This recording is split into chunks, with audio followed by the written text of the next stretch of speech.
You ain't the boss, bro.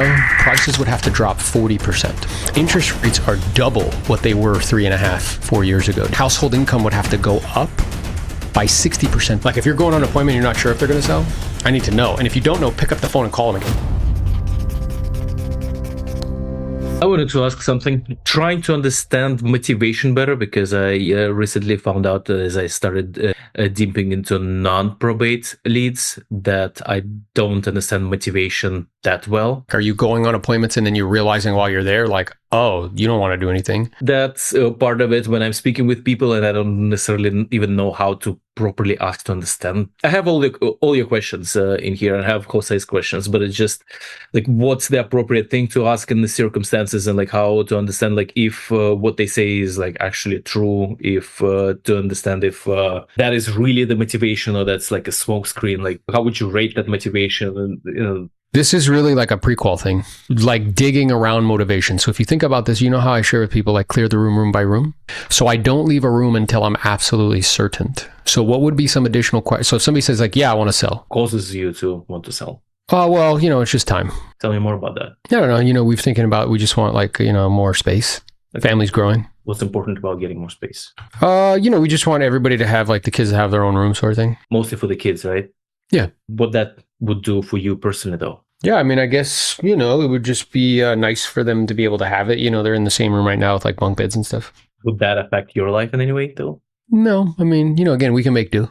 I mean, to me, it sounds good. fine. So here's why, so this is good.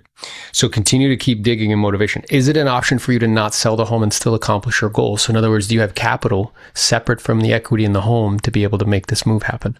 And then they're like, well, no. Okay.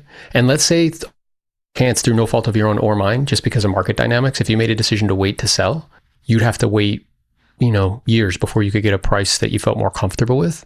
Would that be okay with you with your current family's dynamic, or would that not be something that you guys can, it's not really an option? I've only spoken to you. You seem to be excited about the move, or you seem to be, kind of open to the move. I'm noticing there's somebody else on title to the property. How do they feel about it? How many guys have you ever met with? They're like, like I'm the boss, and then you meet with the wife and you very quickly realize you ain't the boss, bro. You ain't the boss at all. I always find it interesting because I see guys, I'll do like third party calls and stuff, and like guys will present like they're so tough in their media, and then we get to the end and they're like, I got to talk to my wife. I'm like, I thought you were the boss, bro. I don't understand. Which one is it, dude? If the husband is the head of the household, the woman's the neck.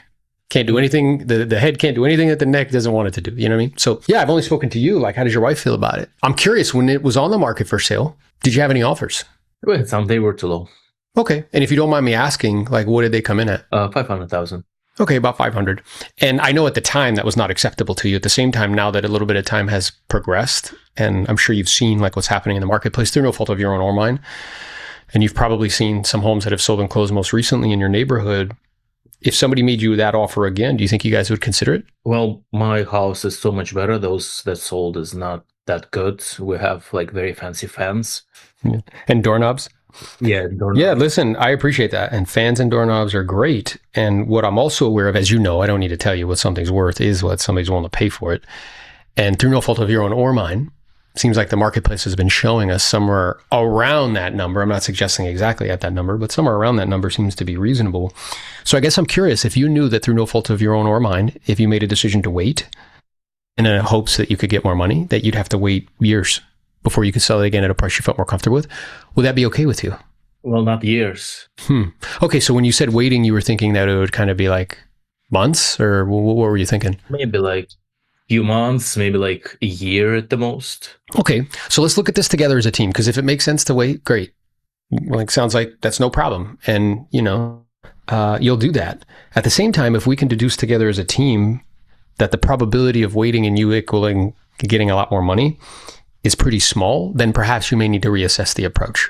And of course, whatever you decide, I'll support you, because I'm not here to twist your arm and talk you into doing anything. I'm just simply here to help you and help you to get clarity to make the decision that you feel is best.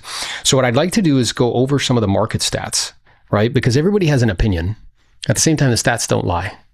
And the goal there is to get directional accuracy. Not like nobody has a crystal ball, myself included. At the same time, I believe that the data points in a particular direction. And then from there, you'll be able to make the decision if waiting has a high degree of probability of producing what you want or perhaps not. And then you can make a decision you feel is best as far as how to proceed. Does that make sense? Yeah. Yeah. So the first stat that I'd like to go over with you, and you know this, I don't need to tell you, what dictates value is supply and demand, right? I mean, that's like, economics 101. And I don't know if you know this, but the supply of homes here in Broward County, meaning the amount of homes that are available for sale year over year, do you know that it's gone up by X%? Did you know that? I didn't know exactly, but it seems like there are more people selling than they used to. Yeah. You see a lot more for sale signs in the neighborhood, don't you? Yeah. Yeah. Now, that would be perfectly fine, Ilya, provided that the amount of homes we're selling were keeping pace with the increase in inventory that was available. In fact, year over year, the sales have remained flat. So they stayed the same. So I don't need to tell you. I mean, you tell me, right? I don't care what you're selling, whether it's cars, boats, or houses. If the amount of what you're selling goes up and the amount of people buying it stays the same, what happens to prices? It usually, like more supply, less demand, or, at least equal demand usually means prices are coming down. Yeah. And just by you saying that demonstrates that you're beginning to recognize why homeowners were selling for 600 8 months ago are now on the market for 575 and not selling. Does that make sense? Yeah. Yeah. So that's from that perspective. Now, the other perspective we can look at, so that's locally. Let's look at the macro perspective. So from a macro perspective, what do you think drives demand and therefore prices?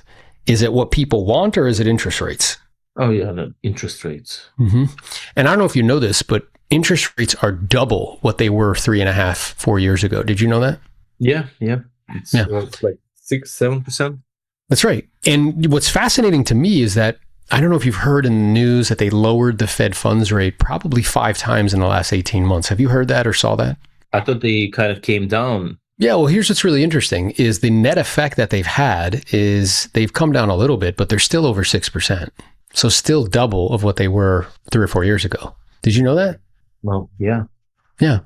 And we also have an affordability issue, right? A lot of homeowners, I don't know if it's true for you, they actually couldn't buy the home that they're living in at today's rates. And in order to go back to the affordability of 2016 to 2019, one of 3 massive things would have to happen. So let's review them together. The first is prices would have to drop 40%. The second is household income would have to go up by 60% to $135,000 a year per household. The third is interest rates would have to drop to 2.35%. So let me ask you, what do you think the probability that any one of those 3 things happen in the next 12 months? A little bit of each, I guess that's possible, no? Sure. I guess my question to you is do real estate markets move very rapidly and fast, or do they usually take a long time to kind of play out? I don't know real estate that much, but I imagine it takes some time, not like very fast. That's right. And I'm sure you've seen in news like plans to like, hey, we're going to try to lower interest rates, or we're going to lower the Fed funds rate, and we're going to do all of this stuff. And you know what the net effect of that has been on the real estate market? No. Not much.